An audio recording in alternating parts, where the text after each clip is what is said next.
Hello, ladies and gentlemen. Welcome back to Starcastic Remarks. I'm Chris, joined by my brother James. The Stars lose this afternoon in a matinee against the Wild, 5-5 in the shootout. They 6-5 on the board, but you know how I think about that. In a crazy game where the 8.5 million man Rope Hintz has the second hat trick in just as many games to tie it up late in the third period, and the Stars still have no idea how to win after 60. James, how are you doing? I'm doing great. What do you think about the James? What do you think about the game, James? How was your heart rate? We had to sit a little and listen to some lo-fi music. So how are you Yeah. feeling I now mean, after I, that? I, I was very sad for a solid 40 minutes. Let's say that. Yeah, and for then and sure. then my heart rate went through the roof in the last 20. Yeah. So this, honestly, for me, this is the weirdest game the Stars have played all season, because even when the Stars fell behind, I thought they were the better team. So let's just go ahead and get right into it. The first period, first of all, the Stars start out with a great shift by the second line of Marchment, Sagan, and Foxa. They were all over the puck. It was a miracle they didn't score. Great start to the game. You love to see that, especially in a matinee game where when you're playing a team that's on the second night of back-to-back, you want to jump on them. After that first shift, Stars kept that pressure going the whole way. Lots of penalties in the first period, which the Stars could not capitalize on at all. We had 3 power plays, and the Wild had 3 power plays. On the Wild's third power play, 15 minutes in, it's Kirill Kaprizov scoring on really just a misplay by Jay Gottinger.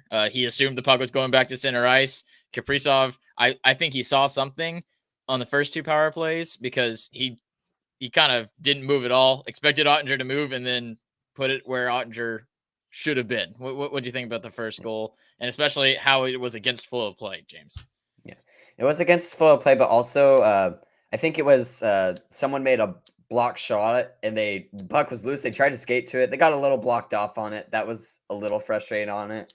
But yeah, I mean, you give it to Kaprizov, and if the goaltender's out of position like that, he's not gonna miss. Yeah, and Ottinger was definitely out of position there. I mean, you could see he thought the pass Way, was coming and yeah. just didn't come. It was kind of a lazy play, I thought, in my opinion, from Otter. But overall, that first period, I thought the Stars dominated play, and I thought they got really unlucky that they weren't in the lead. And I mean, we had the post hit. We had a couple of really good chances. Fleury made some outstanding saves. He was great all game long. Oh, and especially in a first period where that's dominated by power plays, and we're such a good special teams, top 5 in both power play and penalty kill. Why I don't know why we couldn't take advantage of that. Yeah. It's definitely really frustrating. I think the biggest part of that period was that Fleury really just stood on his head for that period. Yeah, I agree with that to a point. It's frustrating to me because it felt like the most potent line out there was still just the first line.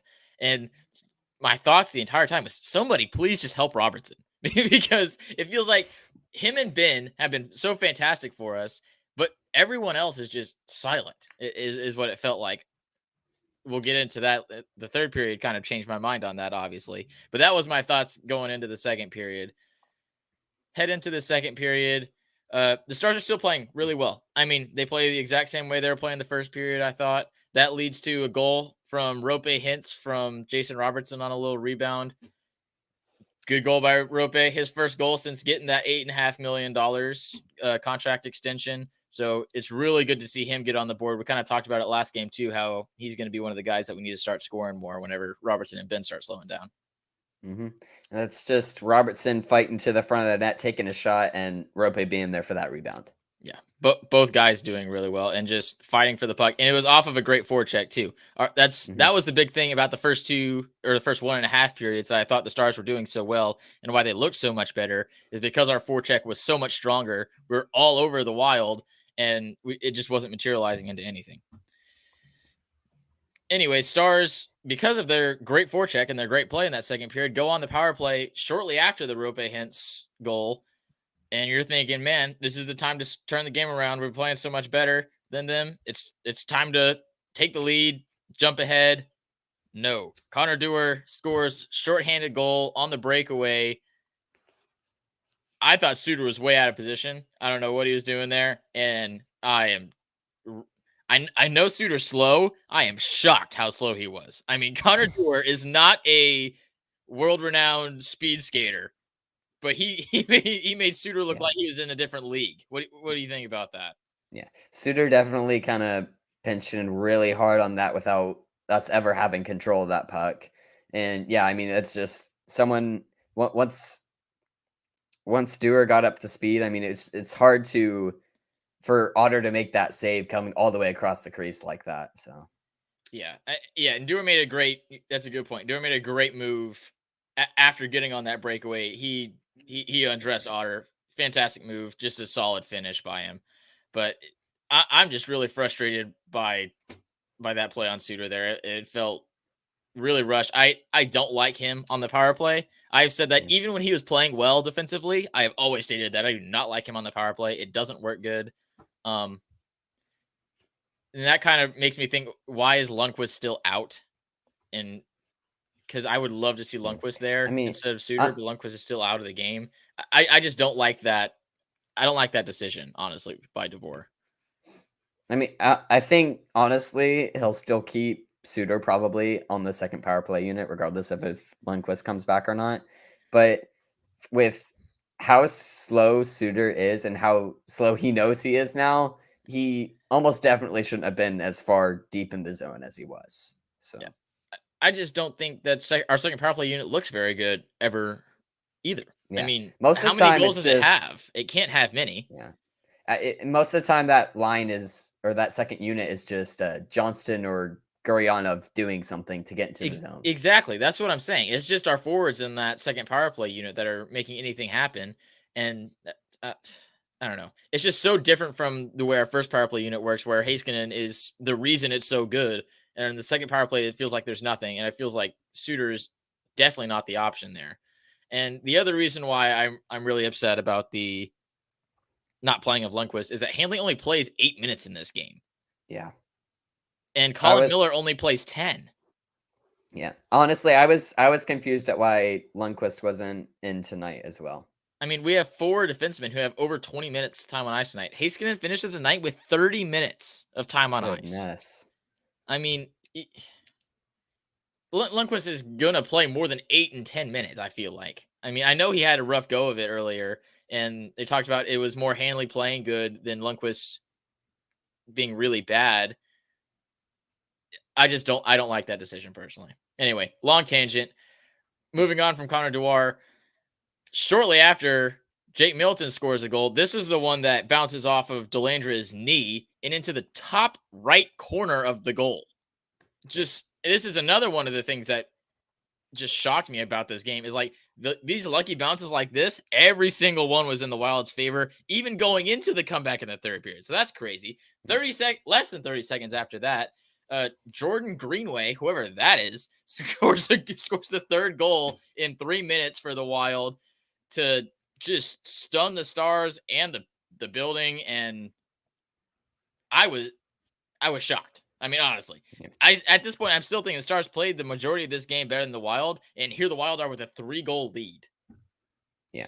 I mean, it's definitely a little bit of lucky bounces there in succession, but also, I mean, we didn't get a single save out of any of those from Otter. Yeah, So, and that's the other point. normally we're expecting to get one That's the next at point I was going to least. bring up is that Otter has that's a terrible game by Yeah. Otter. I That mean, there's no other that's way the to end put for that. Otter too. It should have been the end. He stays in for the rest of the second period, Yeah. which shocked me too. I felt like even if they're not all Otter's fault, I wouldn't say any one Yeah, of them you is all on Otter, but it's either way, 4-1 game at that it's a point. 4-1 game. You got to change something. I'm shocked by Wedgwood not coming in immediately. I don't know if I agree with the decision, but I guess it worked out in the end. But yikes! At that point, I was shocked.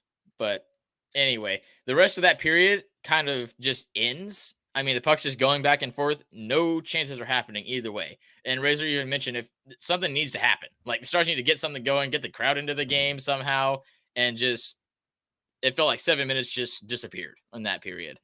Yep, Um, definitely. so I also kind of want to talk about how the Stars have kind of made a habit of they score in bursts like we see in the third period, and they allow goals in bursts. I mean, this is probably the 4th or 5th time that we've allowed 3 goals in succession like this just this year. It Yeah. And any this reason for one, that? well, this one felt different because of the unlucky bounces and the shorthanded goals, not normal for us either. I mean, it just all kind of fell apart all at the same time. Is kind of what it was. And that's the other thing is it feels like it's always a weird goal that happens that gets into these things. So it's Yeah, this like one's a a shorthanded Wedgwood goal. The turnover. other one are Yeah. Wedgwood turnover. So I don't know what's up with that. If defensively our defensemen just need to mentally reset afterwards, because the third goal, especially, I put a ton of blame on the defense there because the puck is just in the crease and no one's Yeah. clearing it. Yeah. So And and I don't know what it after is. that after that third goal, we put out the fourth line. So that I Yeah. think it was definitely after that point. It's like, okay, well, now we have to stop the bleeding. Okay. Because normally we'll put out that first line and try to go get a goal back. Maybe we need to stop doing that as much now because it's just Yeah. it's not been working anymore. Yeah.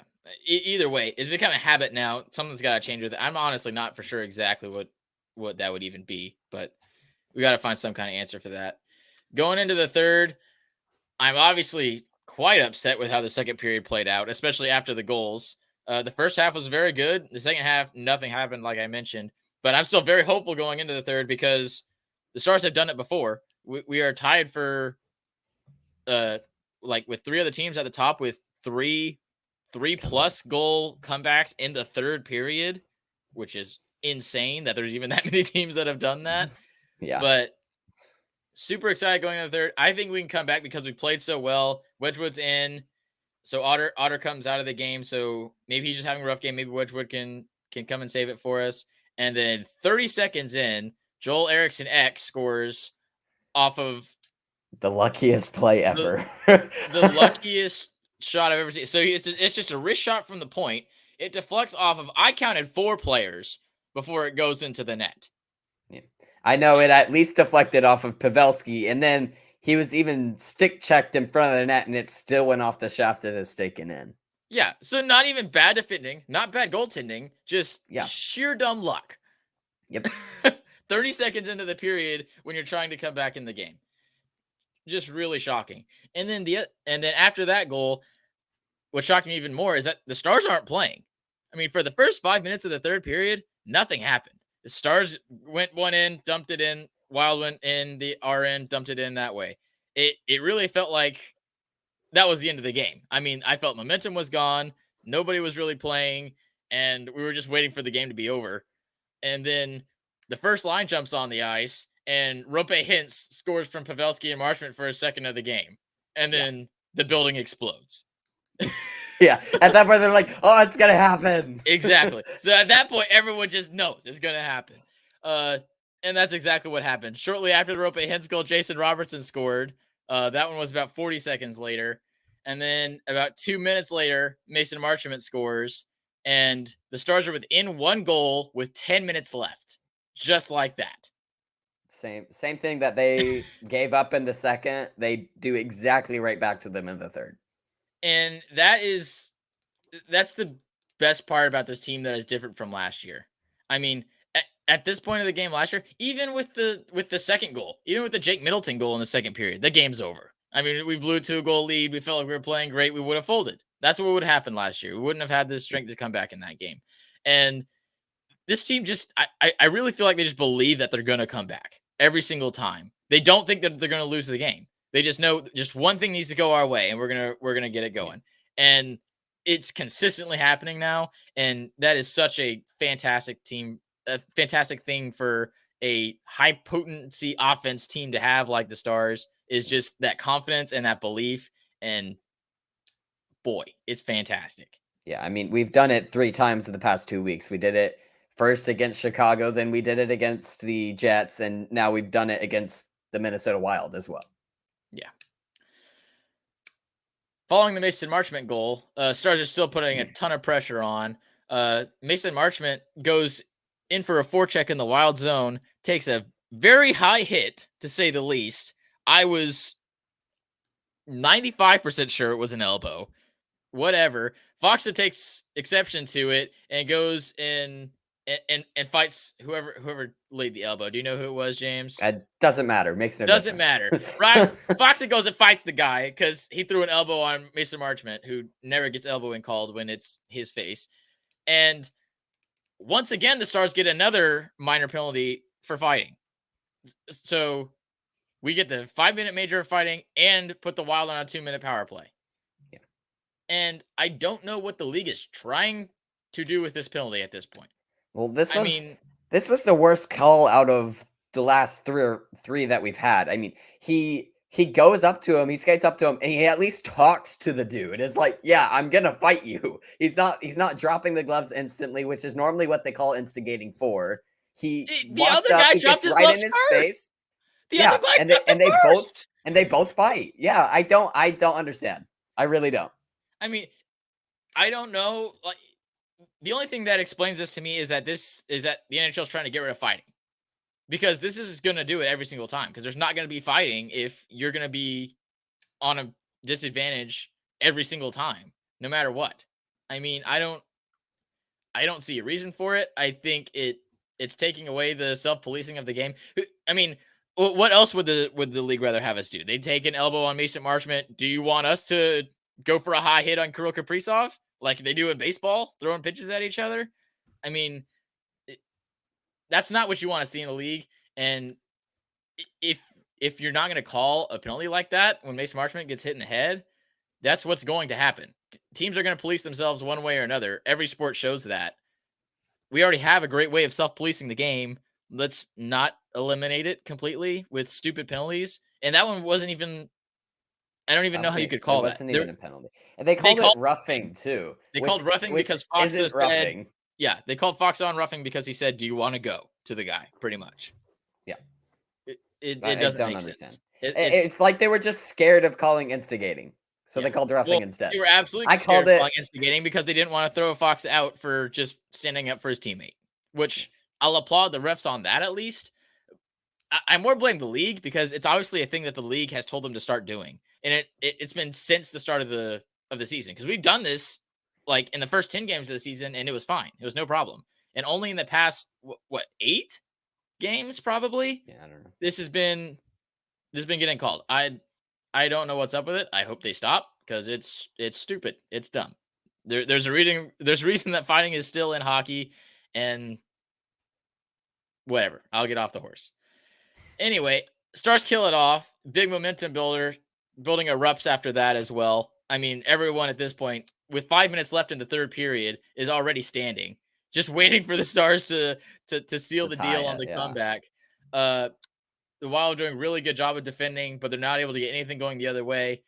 Stars get the goalie pulled, and score another 6-on-5 goal.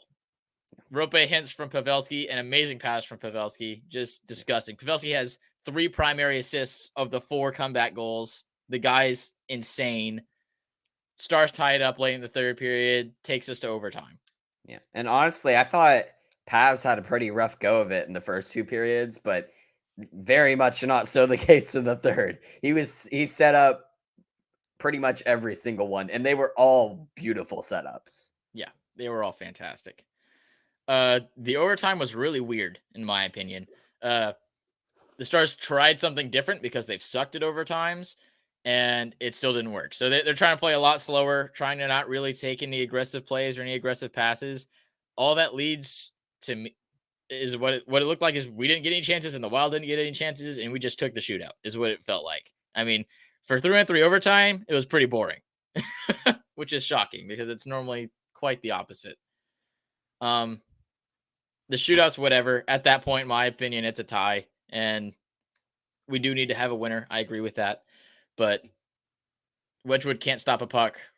Minnesota scores 3 straight goals. Neither can Fleury, apparently, but we can miss. Yeah. Rope Hintz misses what would have been the Stars' 3rd goal by like 2 inches. He beat Fleury dead to rights. Oh, one more.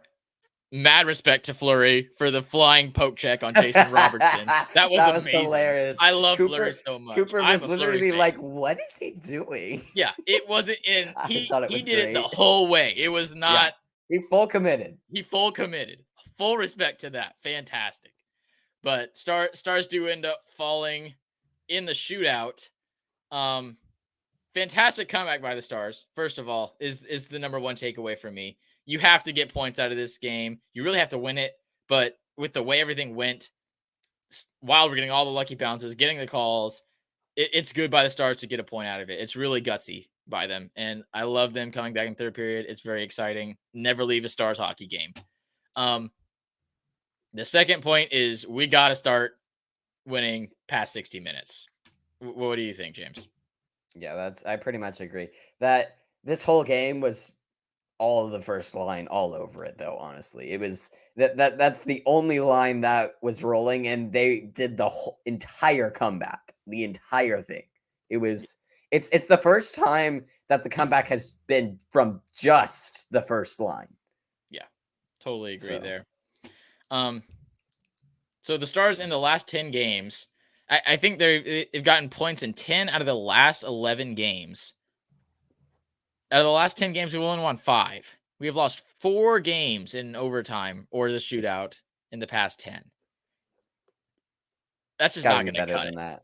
Yeah, that's you can't be doing that. I mean, we have lost every single one. 0 for 5 past 60.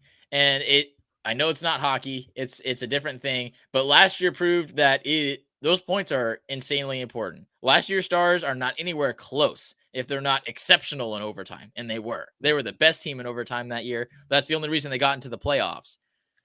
This team is the worst now. So and that's what it was 2 years ago. 2 years ago we were the worst team in overtime. So we're just full 180 every single night. Yeah. Something's got to change. I don't know what it is. Something's got to change. The only difference I would say with that is that when we were losing in overtime in the past 2 years, those were supposed to be our wins. And this year we are winning and getting overtime losses as well. We are still winning games like we should be, and we're just losing the close ones still. Yes, our overtime games are normally when we are fighting back and quote unquote stealing a point. So I definitely agree with that. This game I didn't feel as it was stolen because I felt like we played better and we just got unlucky. But obviously we came back from 4 goals. We should have gotten a point here, and we still got one. And I think the important thing about 3 of those overtime losses is that we all stole them from Central Division opponents. I mean, we took one off of the Avalanche with Robertson scoring in the last second. Then we took one off of Winnipeg at home where we scored 2 with the goalie pulled, and then we stole another one today. So it at least makes it to where we're not falling too far behind in the Central Division. Yeah.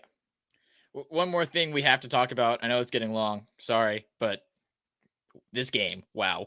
Ottinger has been not good enough lately. He was bad today. He wasn't just not good enough today. Today he was bad. He has a 750 save percentage on the day and is pulled after the second period. Should have been pulled earlier, in my opinion. Ottinger's still our number 1 goalie. I am saying that with more hesitation now than I had at the start of the season, which is not good at all. I mean, Wedgwood came in and looked very good in the third period and overtime. He had some huge saves. He finishes this night 14 saves on 15 shots. He didn't look good in the shootout. I mean, but whatever. The Wild have some of the best goal scorers, individual goal scorers in the league. So Otter's got to be better. I mean, that's what's going to lead you to being first in your division, is having an exceptional goaltender. And he hasn't been the same since the injury. Ryan sent us a post. Before his injury, he had a 956 save percentage average. After the injury, he's averaging around 900, which is a full 50-point drop off, which is substantial. Yeah, for sure. And it was honestly really shocking to me because he's coming off of the shutout win against the Ducks, which normally he kind of rides confidence like that. And maybe just the unlucky puck bounces got to him today or something. I don't know. But he's got to be way, way better than what he showed in the past couple of games, honestly. Yeah, and that's the other thing that's weird is he's not being consistently bad. I mean, it feels like every other game is the way it's going right now, because the last game was fantastic. Obviously, the shutout against the Ducks, it was really good. It wasn't overly taxed, but the first period he was outstanding. And then this game, and then I don't remember what game he played before the Ducks, but that one he was not good either. Sharks, yeah. So hopefully it's not an injury thing. Hopefully it's just a mind thing and he can fix that. But we need a number one goalie if we're going to be a number one team. If we're going to be a cup contending team, you need to have a solid number one goalie. And we are not getting that right now from Otter or Wedgie earlier. Wedgie had a good game today, but we need some consistency somewhere. So we need some help in the goal scoring in the goaltending department. We'll wrap up today. Biggest winner, biggest loser. James, biggest winner. I'll let you have the obvious one. I don't want the obvious one. All right, don't take the obvious one. I'm going to take Pavelski on this one. I mean, he beautifully set up those 3 goals. Every single primary assist he had, they were all perfect passes.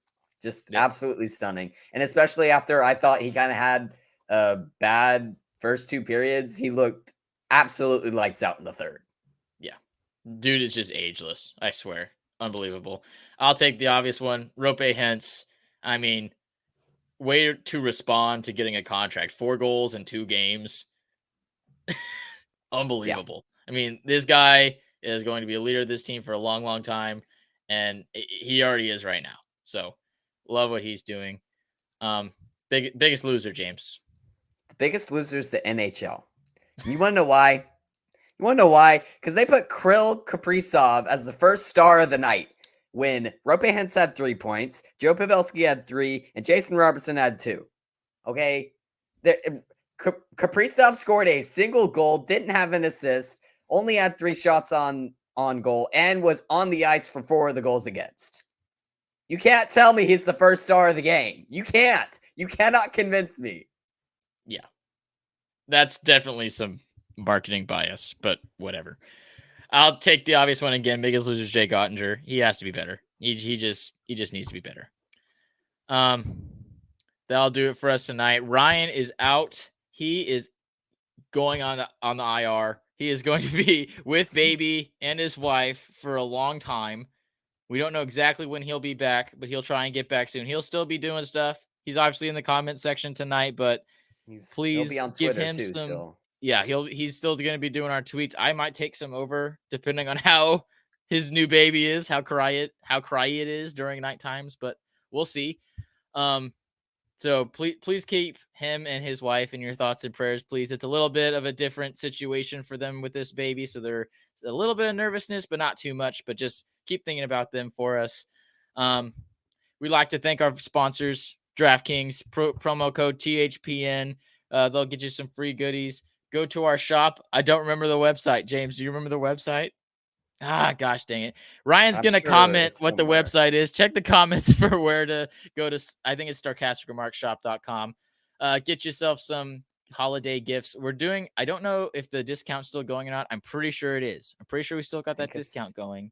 So I think it's just till tonight though. So till tonight. Stops. Yeah, it's done after today. So y'all better get on that. We got the bath mats. We got the toothbrushes. We're going to get the hair dryers in soon. All the bathroom essentials at sarcasticremarkshop.com. We'll be back with you when, James? I don't know. I haven't been paying attention. Gosh, dang it, James. You are so useless today. Tuesday, we get to play Toronto. The other dude with the really big point streak, we're going to stop his, and Robertson's going to continue his, so he has the longest one in the league. Yeah, I didn't even mention that. Robert's going to continue his point streak. We're going to stop the other guy's point streak. Ottinger's going to be way better. He's going to get a shutout. It's going to be fantastic. Join us Tuesday late night for that against Toronto. That'll do it for us this afternoon. I'm Chris. That's James. Let's go watch the Cowboys win. Catch you on the flip side. GG, boys.